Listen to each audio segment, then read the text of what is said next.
my wife tried to pass off another man's baby as mine, so I left her with absolutely nothing. I, 37 male, and my wife, 37 female, have been together for about 15 years, married for 10 of those.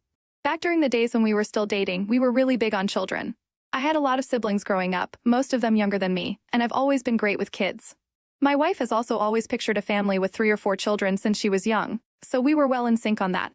Unfortunately, as you grow older, you realize that everything doesn't always go the way you want it to. After we got married about 10 years ago, that quickly became clear. We had dated for about 5 years, so we never felt the need to take our time with anything. We went straight to trying to conceive, but it just didn't work for us, which was very sad. When I say that we tried everything, I really mean it, even things that you normally know wouldn't work. But we were so desperate for a baby, so you really can't blame us for going all the way. Well, here's a bit of a spoiler alert. It's been 10 years, and we don't have a baby yet. That's a major part of what I'm writing this for, as you'll soon realize. As all couples looking to conceive have experienced, there have been times when it looked like things had finally happened, only for that time of the month to show up some days late. There were about 2 instances where we actually got a positive pregnancy test, but about 2 months later, in both cases she miscarried, which was extremely painful for both of us to experience. I know I'm talking a lot about things that have happened in the past, but I think it is very important for you to understand how important it was for both of us to have a child. And before you ask, we've been to several doctors. I've had my man juice tested more times than I'd like to admit, and yes, my little swimmers passed with flying colors. My wife has also had so many different medical tests done for her as well, and for the most part, the experts weren't able to determine why we might be unable to conceive. We've tried IVF as well, but that failed. We've considered adoption and surrogacy, but we might be a bit too old-fashioned for that, and those options likely won't expire for us, at least not anytime soon. So there really isn't a rush until we figure out that we truly can't have a child on our own. Also, it's important to realize how much we've gone through at the hands of relatives who both come from rather traditional families, which is likely why we're so big on kids. However, not being able to have our own children yet has backfired, because traditional families like ours see children as almost a necessity, and without them, you've somehow failed at life. I blame very strong religious beliefs for that. My wife got most of the brunt from both sides of relatives, though I haven't been exempt myself, especially with male relatives liking to make dumb comments about how they've never seen a man from our family unable to put a baby in someone. Again, I've gone through all the tests a man can go through, and I really don't think I can be convinced any further that there's nothing wrong with me. Anyway, that's enough blabber. Let me get to the actual story. My wife and I sleep with each other very frequently. It used to be because we were trying for a baby, but at a point, it just kind of became a habit, even after we got to a point where both of us seemed to mostly accept that it wasn't going to happen for us. On my side, though, I wanted to know that I tried my best to have a child of my own, so I wouldn't start to wonder whether I could have done more by the time I'm 80. So, since we do the deed so often, there's really no room for me to suspect foul play. On the rare occasion that we think she's pregnant, this time around, she missed her period and we started to get excited. But of course, we had to temper that excitement, because we've gone a decade without any luck in the pregnancy department, so why would we put all our hopes on a missed period?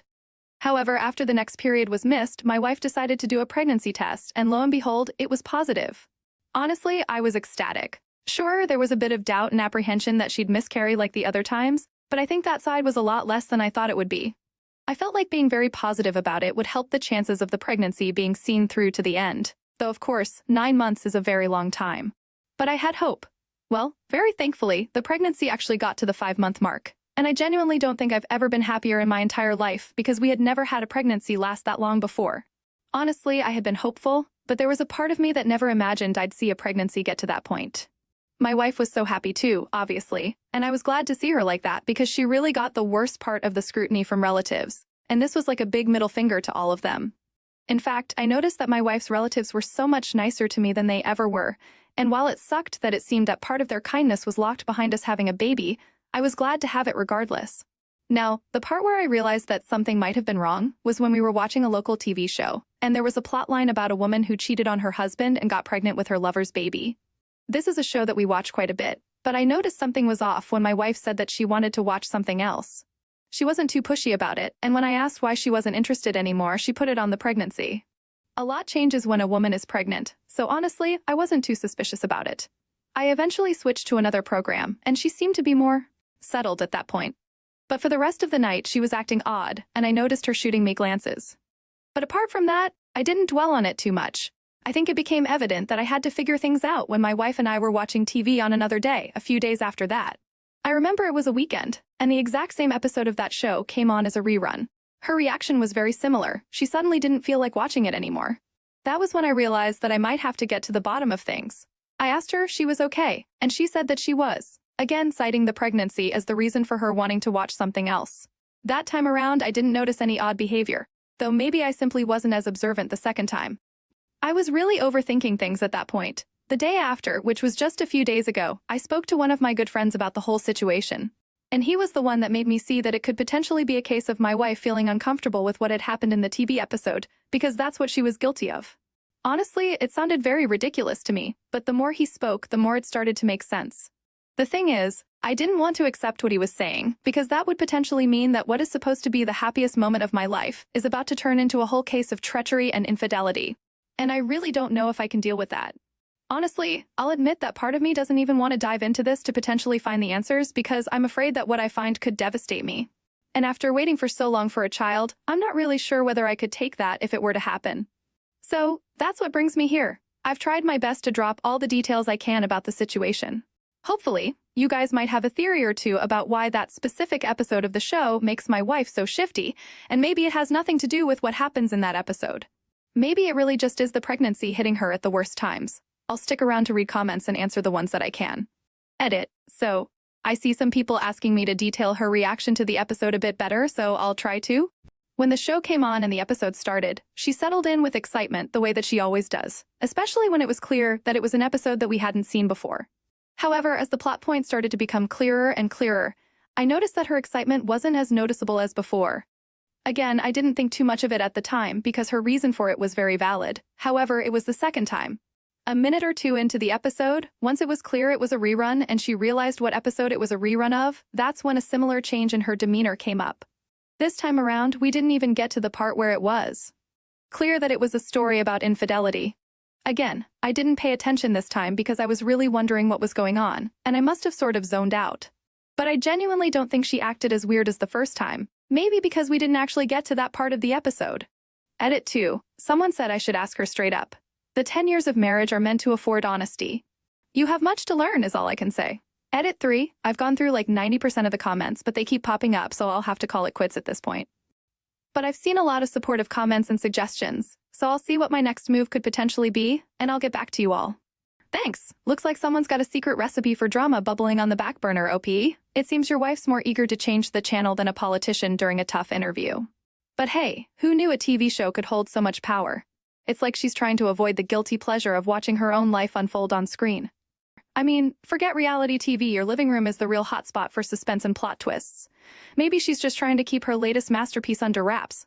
Cue the dramatic music because this is shaping up to be one heck of a cliffhanger. Update 2. This isn't the kind of update I was looking to give, but I think it's only right that I let you all know how things went. There's a lot of good advice in the comments of my first post, and I was really ready to sculpt a plan for some of the suggestions that were made. But my emotions ultimately got the better of me, and everything fell apart. Honestly, considering the paternity of a child I've desired for over a decade is on the line. I really don't think you can blame me for that, at least I hope you don't. So, the idea that I was hoping to go for was to find a chance to look through her messages by borrowing her MacBook. I would also be able to look at her social media, and I knew her laptop would be a better bet if I needed time more than her phone. I was trying to figure out how to make an excuse for why I couldn't use my own laptop, but honestly, I didn't get a chance to get that far. My wife and I have usually been truthful to each other, and all the emotional stress I was going through overthinking the situation made me finally ask her straight up. Looking back, I realize how utterly stupid that was, and I keep beating myself up over it.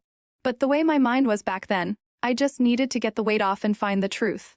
So yes, I asked her straight up. I think the way it came out of my mouth was something like, why were things different this time? We didn't do anything different, so why did it work this time? I know the test said there was nothing wrong with me, but I've been overthinking whether the baby is mine. Needless to say, she flipped out.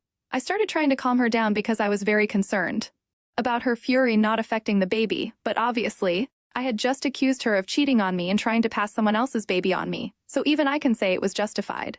I feel like complete crap every time I replay how things went. Honestly, it was very unpleasant. Eventually, she calmed down, but she told me that I couldn't stay at home that day. Again, I felt like it was justified, and I think from her reaction and how genuine it seemed to me that I actually messed up. It has to be my baby at this point. I really hope that I'll be able to get her to forgive me. There's only one thing that makes me feel a bit uncertain, though. As I was grabbing a few things that I'd need to spend the night somewhere else, I heard her on the phone talking to someone in hushed tones. The problem is, I don't know who it was, and I couldn't hear a word. I just know there was whispering going on. By the time I went back to the room she was in, she wasn't on the call anymore. That part is making my paranoia kick in, but I saw where that took me the last time. So I'm really trying to wash it out of my head and not think too much of it. Honestly, this happened 2 days ago. This is my second night out of the house, and I decided that I might as well write this all here as a way of letting my emotions escape. I'm looking forward to what you all have to say about the situation, though I'm afraid your input may eventually lead to even more overthinking. I can handle it though, I hope. Let it rip, pending whenever my wife will let me back home. Edit, this is what I was afraid of. Someone said that her anger was simply good acting, and maybe being kicked out of the house is a ploy for my pregnant wife to move her lover in for a few days and roam around. I don't know why, but I think that is very unlikely, well, the move-in part, at least, because now I'm overthinking whether she's now more openly engaging with him since I'm nowhere around. The situation isn't fun. Edit 2. Okay, so the general consensus is that her episode of rage doesn't necessarily mean that she's innocent. Apparently, I'm too trusting. Though she's my wife, so I should trust her to some degree, right? I do see the point everyone is making. I had a cheating partner when I was much younger, and gaslighting comes easy to them. So I think I'm going to agree that I was too quick to accept her anger as the answer that I was looking for. Edit 3. So this might be a bit of a longer edit, but it should be the last one for now. I'm back at home, though it took a total of 4 days for me to be let back in. I'm back now, though, and that's what matters. There was a whole period of awkwardness, but things sort of got back to normal relatively quickly. Almost as soon as they did, I decided to use my brain this time and keep my emotions under wraps. I decided to go through with the laptop plan that I had, and I actually got her to hand the laptop to me, apparently with no suspicion. The problem is I found nothing. There wasn't a single suspicious person in her messages, and trust me, I went deep through the messages of the people who were unfamiliar to me. I checked her Facebook too, but I couldn't check her Instagram because it wasn't logged in on her computer, so I couldn't take a look at that. But honestly, there didn't seem to be anything amiss. The only thing of note was that she seemed to talk quite often with a guy called Ryan, but I dug through her messages and found nothing even remotely inappropriate. Again, I may be overthinking things, but now I'm wondering whether things were too clean. Maybe she got rid of everything close to inappropriate between her and Ryan. The thing is, I know there's no way for me to prove my theory unless she slips up, so for now, I'll just keep observing. But I just want to say I really want to be proven wrong. I don't know if I can take the heartbreak of being on the cusp of becoming a father and having that taken from me. I'm scared of what I'll become if it happens. Hopefully it doesn't. I really hope it doesn't. First off, kudos for trying to be all sneaky with the laptop plan. But let's be real here. Trying to play detective in your own marriage is like trying to juggle flaming swords while riding a unicycle. It's bound to end in disaster. And speaking of disaster, let's talk about that awkward 4-day hiatus from home. I'm guessing it felt less like a romantic getaway and more like an extended episode of Survivor Marriage Edition.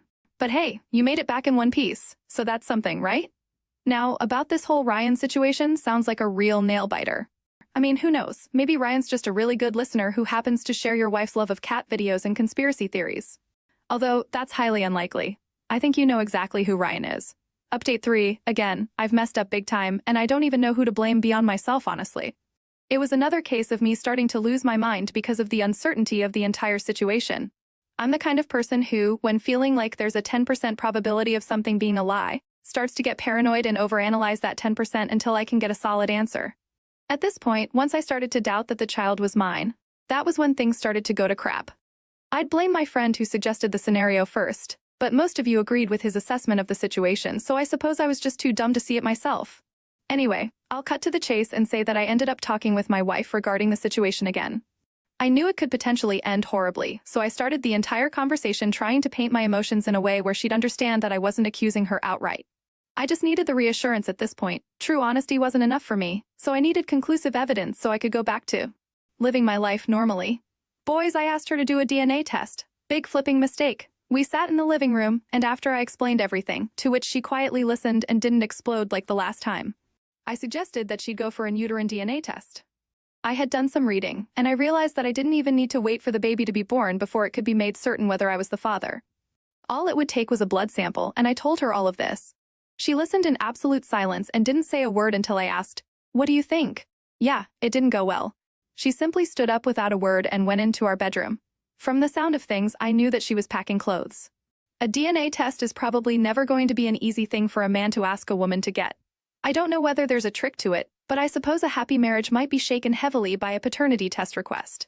I get it, but I wish she understood where I was coming from too. I simply needed to be reassured. It seemed like the only way to stop me from going crazy because I was about to have my first child after waiting for so freaking long. And the sudden success had me so concerned. I know how stupid it sounds and how unfair it is to her, but that means that there was no way to get what I really wanted after so long that I wouldn't have been suspicious of her. Maybe things just finally clicked and all the stars were aligned right, but I still needed the reassurance. I know it makes me an insecure guy. I've told myself that already. She eventually left the house. I tried to stop her, but she just wordlessly held a hand in my face, and I just let her go. I felt so defeated because even an idiot could have told you that crap wouldn't have ended well, but it was such an impulsive thing. Anyway, she's walked out on me, and she's not picking up my phone calls. It's been a week already. I've been able to speak to her sister, with whom she's currently living, so I know she's fine, and I know where she is. Her entire family hates me now and has spent every brief opportunity since cursing me out. The part that hurts the most is that I'm finally about to have a baby, and I have soured the entire thing. She told me that she wants a divorce over text, and I haven't had the guts to reply. I'm in no rush to pursue that.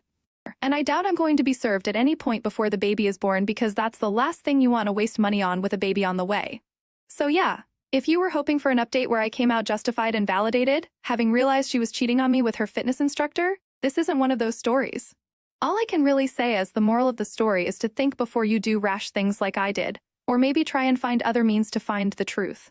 When I didn't see anything on her phone, I should have known there was nothing to be found. That's it for me. I mean, asking for a DNA test is like bringing a sledgehammer to a game of Jenga. Sure, you might get some answers, but you're also guaranteed to bring the whole dang tower crashing down. And from the sound of it, your tower of marital bliss is now in ruins. But I feel like your wife lit that fuse a long time ago. And speaking of regret, let's talk about the text message bombshell, "I want a divorce." Ouch. It's like your life turned into a country song overnight, complete with heartache, misery, and a choir of disapproving in-laws. But then again, why would your wife want a divorce unless she had someone to take care of her, and whoever's baby that is? Update 4. I can't believe that I'm back here posting. It has been about a year since my last update. I came here with a story about finally conceiving with my wife, after trying for over 10 years. I basically accused her of cheating because I felt like some minute signs were pointing to infidelity. And I overthought my way into a separation. There's a huge update and conclusion to this story, and honestly, I myself cannot believe how much things have been flipped upside down. There's some benefit to overthinking, to be honest, but I can't say I'm entirely happy with how things have turned out. Here it is. My wife and I remained separated until the baby was born. It was very bittersweet for me because I was so overjoyed to finally have my baby in my arms. But I knew that custody would soon start being a problem because that divorce was eventually going to come. I also hated the fact that I always wanted to give my child an amazing, wholesome family, but things were going to be split from the very start. That part felt like crap. However, there was a bit of a truce in the early stages, and I was able to come and see my daughter anytime that I wanted to, which I really appreciated. She was so beautiful, and I really think that there's nothing quite like the feeling of holding your first child in your arms. My wife and I never really discussed the situation with one another, but I sort of felt like it was hanging in the air. I guess it was going to come up eventually when the euphoria of our child wore off. I think it was when our child was about to turn 1 that she eventually served me with papers. Honestly, it came out of nowhere. The topic never came back up for discussion. It felt like she waited until a moment when I was feeling at peace and off guard before she hit me with that, and it was brutal. I don't know if I can express how much it hurts to know that you won't be in the life of a child that you desired so badly as much as you want to be in that child's life. Imagine needing to fight over holidays and weekends and all that kind of crap. I was not looking forward to that at all, and I was imagining the effect that it was potentially going to have on my child at a point. Here's where things change up. I had taken a passive role in taking care of my daughter, because simply setting foot in my sister-in-law's house, where my wife and my daughter were living, always had me being treated like a serial killer. Everyone was always so hostile towards me, and I felt like I deserved it, but it honestly was not easy for me to deal with at all. I still powered through all of that because I needed to see my girl, and that was what mattered to me more than anything else. Fortunately for me, there came a weekend where my wife wanted to attend a wedding in a nearby city, and I volunteered to have my daughter stay with me for the day. She fought against it pretty hard, but since her sister would be going to the same wedding, they knew it was convenient to keep her with me. I wasn't going to kidnap her or do anything rash, so they eventually gave in to my request. This was the first time I had been left alone for an extended period of time with my daughter, and as I looked at her, all my overthinking came back to me. I thought of my stupid paranoia that got me and my daughter in this position in the first place, and it suddenly clicked to me that I could get conclusive proof of whether the girl was my daughter or not.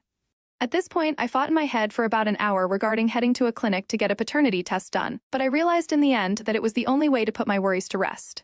I got in the car and headed straight to the clinic. When I got there, they made it clear that the results that I would be getting would be merely informational. It wouldn't be legally admissible, but that was fine by me. I was simply using the results to put my own head to rest. I showed ID, had a cheek swab done, and so did my daughter. When the process was over, I was told it would take about a week for me to get my results. My daughter eventually went back to her mother the next day when she got back from the wedding, but honestly, that 1 week waiting for the results was absolutely brutal for me. I felt like I was going to lose my mind, and I called the clinic on 2 occasions before the week had passed to ask if the results were ready. I knew that this was the one thing that would finally put everything to bed, and if the paternity test was confirmed, I would know that I deserved everything I got for doubting my wife. In fact, I was ready to beg her to take me back. I wouldn't have any pride. Eventually, the results were ready, and I went to pick them up. It was negative. I wasn't the father. It's hard for me to express the way I felt holding that paper in my hands. I was awake, but it was like my body stopped working. I couldn't react in any way. I was processing very complex emotions because think of it like this. I realized that all the victimization that I had gone through was unjust. I was right all along. I had reasons to be suspicious, as weak as it might have been. But did the strength of my suspicion matter when I was right in the end? I had been gaslighted. My in-laws treated me like a villain. I had played a sideline role in my daughter's first year of life. But that's when it hit me. This really wasn't all about my wife and me.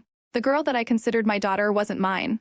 I had lost myself in being proven right, that it took a minute or two for the weight of the betrayal to hit me. I didn't have a daughter. The girl wasn't my daughter. I wanted a child incredibly badly, and the child that I was overjoyed to have wasn't mine. Yes, I realized that if my wife was able to get pregnant with another man's baby, I might have been the problem all along. But even if I can't find the happiness I was looking for because of something out of my control, it doesn't mean that I deserve the pain of having the joy of my own child snatched from me. I got home, and I cried my eyes out. I drank to shut out the pain, and I don't think I've ever had as much to drink. It was terrible because I was a shut-in for about a week. Again, I really don't know how to put into words the way I felt at that moment. I kept thinking very dark thoughts about my wife. I wanted all the negative emotions to be taken out on her. I don't think you can blame me after such a revelation. It was a lot. Anyway, let me skip all the woe is me garbage. I contacted a divorce lawyer, which I hadn't done despite being served for quite some time at that point. I was really dragging my feet on signing the papers, and it had almost been a month by then. I decided to get serious, though, because all I could really do was vindicate myself regarding the girl I had thought was my daughter. I really didn't know how to proceed. Should I remain in her life? I had fallen in love with her, and while many of you might say there's no point in raising another man's child, it really is easier said than done. When it was time to get into this entire divorce song and dance, I already knew things weren't going to be easy. My wife and her lawyer must have thought they'd be going in to present me as an insecure man who accused his wife of cheating multiple times, but they had no idea that I had something up my sleeve. My lawyer submitted a petition to the court for a legal paternity test to be done, and I saw my wife freeze on hearing that. Her face will forever be frozen in my mind, and it made me incredibly happy to see that, especially when my lawyer gave a little hint that an informational test might have been done prior to lead to this request. The look my wife gave me was like she wanted to leap across the table and throttle me. All I could do in that moment was smile at her because I felt like I had won. To be honest, I was in the kind of situation where I couldn't truly win, but this was the best I could get, seeing her know that I know. Her lawyer tried to fight the request, but only so much because if you're so confident that you weren't sleeping around, there wouldn't be any reason to so vehemently fight a paternity test request. She gave her consent, and so did I, and eventually, our daughter was taken for a sample to be collected, and another sample was taken for me at an accredited facility. Needless to say, it was the same. I wasn't the father. It hurt almost as much as the first time, because I had secretly hoped that the test was going to show something different. She literally could not meet my eyes after that point. After everything, all the gaslighting, I was made to feel like a crappy partner for accusing her of infidelity. And maybe I am for that, but I was clearly very right to. The entire divorce was to follow up on her gaslighting and probably to cover up her tracks. Well, it was going to come anyway with this revelation, so I guess the head start didn't hurt. There were more than enough text messages from me showing how she had nearly made me lose my mind, calling me crazy and insulting me for accusing her of such. I had the texts from all of my in-laws too. I was turned into some kind of pariah, but now it was clear that I didn't deserve to go through all of that. The judgment at the end of everything? Absolutely nothing for her. The judge was very sympathetic and said that if the child had been mine, he likely would have awarded at least child support. But I had no legal responsibility for that, and he couldn't do anything that would seem to potentially reward her sleazy behavior. I was tempted to let her keep the car that she had, which was in my name, but I really couldn't do that, not after everything. She had family, they'd support her, but this was a woman that had no house, no car to her name, nothing substantial in the form of finances. Now she had a baby too. Things were suddenly a lot less cushy than they had been some years ago. As for the girl I thought was my daughter, she wasn't 2 years old by the time everything concluded, and it wasn't a decision I took lightly, but I had to let her go. It hurt like hell, and it still does, thinking of how I was betrayed into finally thinking that I had a child I desired so much. But I realized that her remaining in my life would be a constant reminder of that pain, even if I chose to adopt her as my own. I know there might be a lot of people who disagree with me doing this, but the child's real father is out there somewhere, and hopefully he'll step up to the plate. I've never figured out who she had the child with. I kind of assume it was the Ryan guy I saw her texting with, but I can never be sure, and I am eager to close that chapter of my life. Once the divorce was finalized, I made sure to send an image of the paternity test to every single person who knew my ex-wife closely. And I added a very tasteful text message for all of the in-laws who had come for my throat. Honestly, I'm glad that everything is over now. I don't feel like I really won, but I'm glad to come out on the other end of everything having proven myself right. I didn't have to live a life that was a lie, and perhaps I can find someone who will be a lot better for me in the end. Who knows? There is the satisfaction of knowing that my ex-wife will basically be starting her life from square one. But I think she deserves that. In fact, I think she's getting off mildly. I wish there was more pain for her, but there's a kid in the mix now, and as much as I want to detach from her, I don't want her to get caught in the middle of things. But anyway, a big thank you to everyone for sticking around. I'm glad to be at the end of this journey, and all I can say is to always trust your gut. When something seems off, it isn't really worth it when you feel like you might be right and you beat yourself up over it. I'm glad I followed my gut because I finally feel free now, and it's the first time I've felt just a little bit good in a long time. After a year of emotional gymnastics, you finally get the DNA test results you've been sweating bullets over, and what do you find? Surprise, surprise, you're not the father. Not content with just dropping the paternity bombshell, you decide to go full-on avenge of the betrayed mode. You unleash the fury of 1,000 scorned lovers upon your ex-wife and her unsuspecting in-laws, serving up those DNA test results like a piping hot dish of revenge. Ah, you gotta love it. But hey, at least you can rest easy knowing you've finally proven yourself right, because nothing says victory like being vindicated in the eyes of your ex's entire social circle, am I right? Here's to trusting your gut, even when it leads you down the darkest, most twisted paths imaginable. Cheers, buddy, you've earned it. Sorry for your luck, Opie. What do you make of this? Let us know below, and thank you for joining us today. Be sure to like and subscribe, and hit the notification bell so you don't miss out on our next video. See you next time!